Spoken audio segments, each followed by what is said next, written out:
झीलों की नगरी उदयपुर, जहां चांदनी रातें महल की दीवारों पर लहराती हैं, वहीं पिछोला झील की गहराइयों में छिपा है एक ऐसा राज जो सदियों से लोगों को सिहरा देता है। यह कहानी है एक नटनी की, जिसे लोक कथाओं में कभी कभी राजकुमारी कहा जाता है। एक ऐसी सुंदर आत्मा जो नृत्य की दुनिया की रानी थी, लेकिन राजसी लालच की भेंट चढ़ गई। आज भी जब सूरज ढलता है और झील की सतह पर चांद का प्रतिबिंब उभरता है, तो दूर से घुंघरुओं की टुनटुनाहट सुनाई देती है।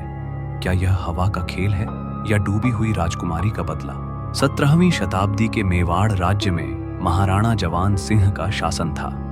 वे शराब और सुख सुविधाओं के दीवाने थे। उनके दरबार में नृत्य और संगीत का बोलबाला था।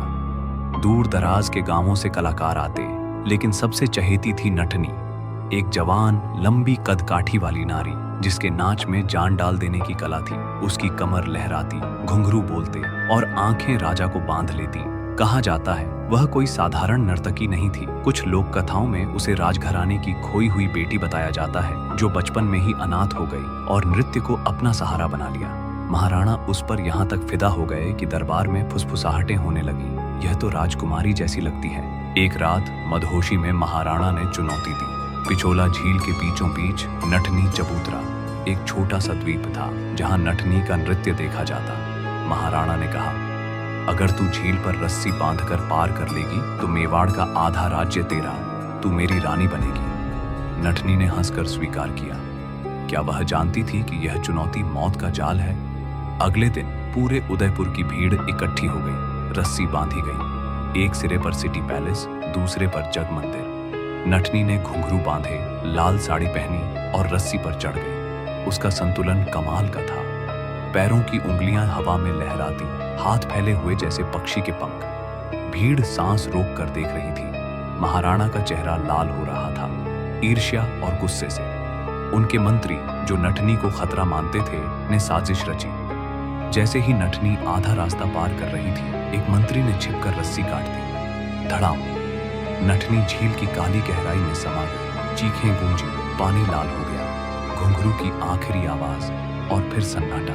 लेकिन कहानी यहीं खत्म नहीं हुई। डूबते हुए नटनी ने श्राप दिया, महाराणा के वंश में कोई पुत्र न जन्मे। मेरा बदला झील की लहरों से होगा। अजीब बात, उसके बाद महाराणा जवान सिंह का कोई सीधा वंशज नहीं हुआ। मेवाड़ के राजवंश में उत्तराधिकार की जद्दोजहद बढ़ गई। क्या यह संयोग था या श्राप?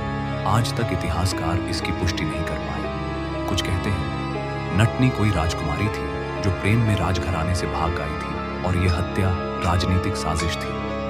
पुराने दस्तावेजों में नटनी हत्याकांड का जिक्र मिलता है, लेकिन सबूत गायब। आज नटनी चबूतरा खड़ा है, एक खंडहर जहां पर्यटक बोटिंग करते हुए रुकते हैं, लेकिन स्थानीय मछुआरे बताते हैं रात के 12 बजे के बाद झील में लहरें खुद ब खुद उठती हैं। कभी कभी सफेद साड़ी वाली छाया दिखती है, घुंघरू बजते हैं। 2023 में एक यूट्यूबर ने रिकॉर्डिंग की, आवाज साफ सुनाई दी, मेरा राज्य, मेरा बदला। पुलिस ने कहा हवा का फरेब, लेकिन डाइवर्स ने झील की तलहटी में कुछ चमकदार चीजें देखी। घुंघरू या सोना? खोज रुकी, क्योंकि पानी गहरा है और श्राप का डर। क्या नटनी राजकुमारी थी? क्या उसकी मौत दुर्घटना थी या हत्या? पिछोला की लहरें चुप हैं, लेकिन रहस्य बोलता है। अगर आप उदयपुर जाएं तो चबूतरे पर खड़े होकर सुने, शायद वह बुलाए।